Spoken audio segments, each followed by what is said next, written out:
अस्सलामुअलैकुम। मैं एम गुलरेज़ आप तमाम हजरात का तहरीक पॉइंट में इस्तकबाल करता हूँ। तौहीद तो ये है कि खुदा हश्र में कह दे, ये बंदा दो आलम से खफा मेरे लिए है। नाज़रीन, यह मशहूर ज़माना शेर अलीगढ़ मुस्लिम यूनिवर्सिटी के उस माए नाज फर्जंद का है जिसके नाम से मंसूर समाजवादी पार्टी के कद्दावर लीडर आज़म खान ने रामपुर की सरजमीन पर एक अजीम शान मोहम्मद अली जौहर यूनिवर्सिटी कायम की है, जो आहिस्ता आहिस्ता RSS के ज़ाफ़रानी नज़रियात की नज़र होती चली जा रही है। नाज़रीन, हम इस वीडियो में रईसुल अहरार मौलाना मोहम्मद अली जौहर की ज़िंदगी के उन गोशों को मुनव्वर करने की कोशिश करेंगे जिनको हिंदुस्तान की सुबह आज़ादी को ही फ़िरक़ावाराना सोच ने मुतासिबाना घटाटोप अंधेरों में गुम कर दिया था। नाज़रीन, अगर ये कह दिया जाए तो गुलू न होगा कि मोहम्मद अली जौहर एक ऐसी शख्सियत के मालिक थे कि अंग्रेज़ों के क्लब में घुल मिल जाएँ तो उन्हीं में से मालूम होने लगें, और दूसरी जानिब अगर मस्जिद के मिंबर पर वाज़ कहने खड़े हो जाएं तो खुद भी रोएं और सुनने वालों की भी हिचकियां बन जाएं। आज़ाद इतने के हर कलमा गो को अपना हकीकी भाई समझ लें, नमाज के पाबंद इतने कि बरतानवी पार्लियामेंट के बरामदे में मुसल्ला बिछाकर खड़े हो जाएं, दिलेर इतने के सुल्तानों के मुंह पर भरे मजमे में सब कुछ कह सुनकर रख दें, अदीबों की महफिल में अदीब, शायरों की महफिल में शायर और अहले सियासत की सफ़ों में मुमताज़ और मुनफरिद नजर आएँ। नाज़रीन, मोहम्मद अली जौहर की तमाम ज़िंदगी हक़ को हक़ ही कहने में गुजरी, जिसकी पादाश में जहाँ मौलाना की उम्र का एक बड़ा हिस्सा हथकड़ियाँ और बेड़ियाँ पहनने और जेलों की सुऊबतें झेलने में गुजरा, तो वहीं अंग्रेज़ हुकूमत ने उनकी जायदादें और असासे ज़ब्त करके उनको वसाइली तौर पर तबाह बर्बाद करके रख दिया था। और सितम बालाई सितम ये के दौरान असीरी मोहम्मद अली जौहर की दो नूर चश्मी अल्लाह को प्यारी हो गई, लेकिन हुकूमत वक्त ने उनको उनकी बेटियों की नमाज जनाजा पढ़ने तक की इजाज़त नहीं दी थी। नाज़रीन, सब कुछ लुट पिट जाने के बाद भी मौलाना मोहम्मद अली जौहर ने कभी बातिल ताकतों के आगे सरे तस्लीम खम नहीं किया, और यही वजह है कि मौलाना का ये शेर उनकी मुजाहिदाना ज़िंदगी की मुकम्मल अक्कासी करता नज़र आता है कि क़त्ल हुसैन असल में मर्गे यजीद है, इस्लाम ज़िंदा होता है हर करबला के बाद। नाज़रीन, मौलाना मोहम्मद अली जौहर के आबा व अजदाद का ताल्लुक़ यूसुफ़ज़ई कबीले से था, जो अफ़गानिस्तान से हिजरत करके हिंदुस्तान में रोहिलखंड आबाद हो गए थे, लेकिन बाद में आगे चलकर आपका ख़ानदान उत्तर प्रदेश के शहर रामपुर में सुकूनत पजीर हो गया। नाज़रीन, मोहम्मद अली जौहर की विलादत 10 दिसंबर 1878 को रामपुर में हुई। मोहम्मद अली जौहर के वालिद अब्दुल अली ख़ां रियासत रामपुर से वाबस्ता थे और दौरान मुलाजमत ही शादी के चंद साल बाद 32 साल की उम्र में दाग़ मुफारक़त दे गए थे। उस वक्त मोहम्मद अली जौहर की वालिदा आबादी बेगम अलमारूफ बी अम्मा की उम्र 27 बरस और उनके बड़े भाई शौकत अली की उम्र 7 साल और ख़ुद मोहम्मद अली जौहर की उम्र महज 2 बरस की थी, जो उम्र में सबसे छोटे थे। ये दोनों भाई आगे चलकर अली बिरादरान के नाम से पहचाने गए। नाज़रीन, मोहम्मद अली जौहर की रामपुर और बरेली में इब्तदाई तालीम के बाद उनकी बेवा माँ ने तंग दस्ती की हालत में अपने कीमती असासे को गिरवी रख कर अपने यतीम जिगर गोशों का सर सैयद के अलीगढ़ कॉलेज में दाखिला दिलवा दिया, जहां मोहम्मद अली जौहर का 8 साल तालिबे इल्मी का ज़माना 1898 तक नहायत ही खुशगवारी के साथ गुजरा।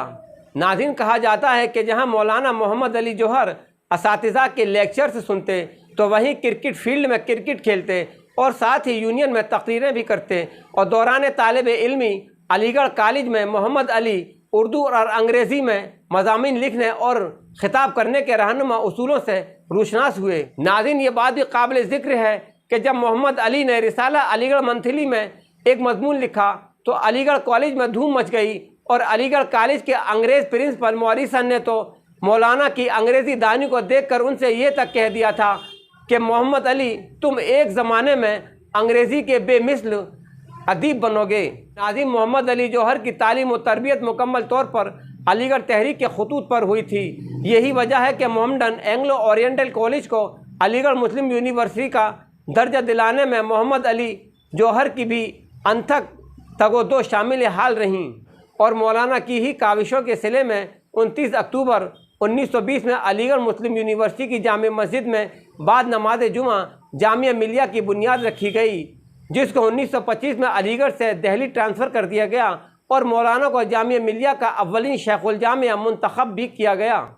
नाज़रीन, मोहम्मद अली जौहर ने 1898 में अलीगढ़ कॉलेज से इम्तियाजी नंबरात से BA की डिग्री हासिल करके इलाहाबाद यूनिवर्सिटी में टॉप किया, क्योंकि हम आपको ये बताते चलें कि उस ज़माने में मोहम्मदन एंग्लो ओरिएंटल कॉलेज का इल्हाक यानी एफिलिएशन इलाहाबाद यूनिवर्सिटी से हुआ करता था। नाज़रीन, उसके बाद मोहम्मद अली जौहर ICS के इम्तिहान देने के लिए लंदन चले गए, जहां उन्हें उस इम्तिहान के तमाम मराहिल में कामयाबी तो मिल गई, लेकिन फ़कत घुड़सवारी की आजमाइश में नाकाम रहे। फिर दोबारा मोहम्मद अली जौहर लंदन गए, जहां 1902 में ऑक्सफोर्ड यूनिवर्सिटी के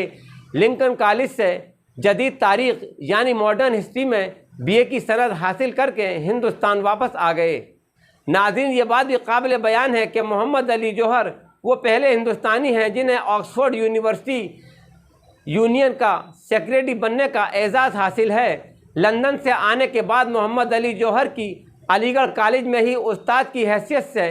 कौम की खिदमत करने की आरज़ू थी, लेकिन उनकी यह आरज़ू पूरी न हो सकी और आखिरकार रियासत रामपुर में ही आला तालीमी अफसर के ओहदे पर फाइज हो गए। नाज़रीन, मोहम्मद अली जौहर उसके बाद 2003 में रियासत बड़ौदा में मुलाजिम हो गए और उसके 7 साल बाद 1910 में मुलाजमत से अलग होकर सहाफती मैदान में कदम रखा, ताकि सहाफत की वसातत से मोहम्मद अली जौहर मुल्क को मिल्लत की खिदमत अंजाम दे सकें। नाज़रीन, मोहम्मद अली जौहर ने 1908 में टाइम्स ऑफ इंडिया जैसे अखबारों में मज़ामीन लिखने शुरू किए। उसके बाद 14 जनवरी 1911 को कलकत्ते से एक हफ्ता रोज़ा अंग्रेज़ी अखबार कॉमरेड का अव्वल शुमारा शाये किया, लेकिन जब 1912 में दिल्ली को दारुल सल्तनत बनाया गया तो फिर कॉमरेड दिल्ली से निकलने लगा, जो बैरून हिंद भी निहायत ही शौक़ से पढ़ा जाने लगा। उसके बाद मोहम्मद अली जौहर ने 13 फरवरी 1913 को उर्दू रोज़नामा नक़ीब हमदर्द भी जारी किया, जो आगे चलकर हमदर्द के नाम से मशहूर हुआ। नाज़रीन, ये बात नाकाबिल फरामोश है कि 1914 में जब लंदन टाइम्स में दी चॉइस ऑफ तुर्क के उन्वान से तुर्कों के ख़िलाफ़ एक इश्तियाल अंगेज़ मजमून शाया हुआ, तो मोहम्मद अली जौहर ने उस मजमून के रद्द में उसी उन्वान से एक ऐसा मारकतुल आरा मजमून शाया किया, जिसने मौलाना मोहम्मद अली जौहर की ज़िंदगी को मुकम्मल तौर पर तब्दील करके रख दिया था।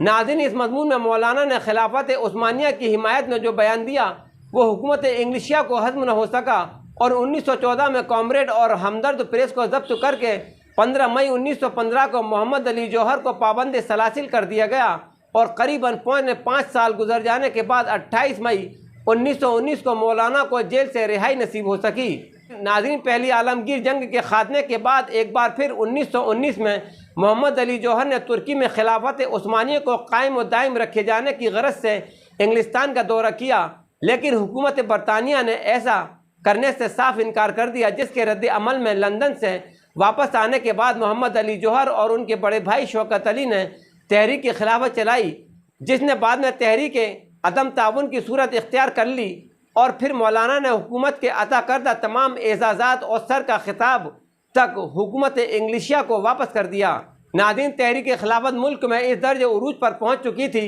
कि हिंदुस्तान की गली गली में हर नौजवान की ज़बान पर ये नारे मचलने लगे थे कि बोली अम्मा मोहम्मद अली की जान बेटा खिलाफत पे दे दो, साथ तुम्हारे हैं शौकत अली भी जान बेटा खिलाफत पे दे दो, होते मेरे अगर 7 बेटे करती सबको खिलाफत पे सदक़े, जान बेटा खिलाफत पे दे दो।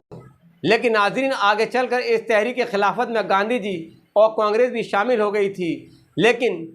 4 फरवरी 1922 में जब मुस्लिम रहनुमा जेल में थे तो चोरी चोरा के वाक़े को लेकर अहिंसा के नाम पर गांधी जी ने इस ज़बरदस्त तहरीक खिलाफत को ख़त्म करने का ऐलान कर दिया। नाज़रीन, अलीगढ़ तहरीक की राह पर चलने वाले मोहम्मद अली जौहर 1906 में कायम होने वाली ऑल इंडिया मुस्लिम लीग के बानियों में से थे और ये बात भी हकीकत से ममलू है कि मोहम्मद अली जौहर नेशनल इंडियन कांग्रेस में भी शामिल हो गए थे और 1923 में कांग्रेस के सदर भी रहे, लेकिन हिंदुओं के रवैयों को देखकर मलूल हो गए और जल्द ही कांग्रेस से अलहदगी इख्तियार कर ली। नाज़रीन, एक बार फिर 1921 में खिलाफत कॉन्फ्रेंस में जोशीली तकरीर करने की पादाश में मोहम्मद अली जौहर को बागी करार देकर 2 साल की सज़ा और सुना दी गई।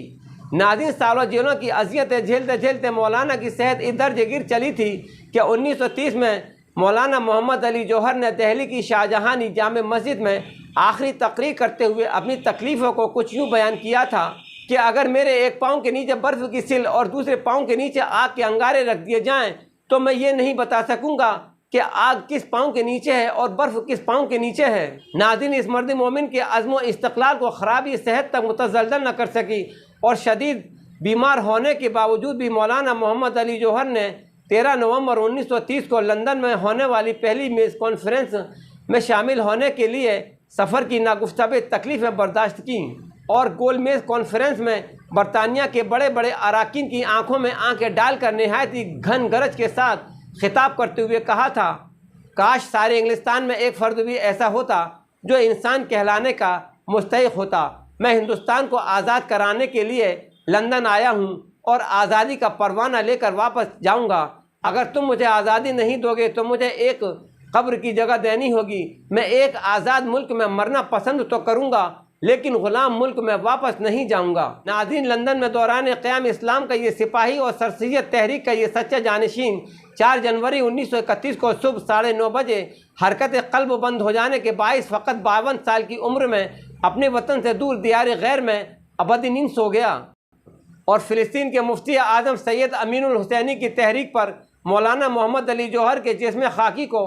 लंदन से लाकर नबियों की सरजमीन बैतुल मुक़द्दस और क़िबला अव्वल के एक गोशे में सिपुर्द खाक कर दिया गया, जहां आज भी मौलाना जौहर की कब्र ज़बान हाल से ये कह रही है कि जीते जी कुछ न दिखलाई बहार, मर के जौहर आपके जौहर खुले। नाज़रीन, आखिरकार तहरीक पॉइंट के प्लेटफॉर्म के वसीले से हम आपसे मुल्तजी हैं कि अपने हीरोज़ को बस्ती बस्ती, मोहल्ले मोहल्ले, छोटे छोटे प्रोग्रामों के ज़रिए याद करना शुरू कर दें, क्योंकि आज हमारी नौजवान नस्ल को महात्मा गांधी, पंडित नेहरू और भगत सिंह के सिवा कोई दूसरा वो मुजाहिद तक याद नहीं जिसने ख़ुद को इस मुल्क को मिल्लत पर ये ही सोच कर कुर्बान कर दिया था कि इंसाफ की खातिर मैं जिसे लड़ता रहा हूँ, ये जंग मेरे बाद मेरे बच्चे लड़ेंगे। नाज़रीन, अगर आपको तहरीक पॉइंट का ये वीडियो पसंद आया हो तो इसे लाइक करें, शेयर करें और हमारे चैनल को सब्सक्राइब करके बेल आइकन को क्लिक करें ताकि हमारे आइंदा वीडियोस आप तक पहुंचते रहें और कमेंट सेक्शन में अपनी राय का इजहार ज़रूर करें। खुदा हाफिज़।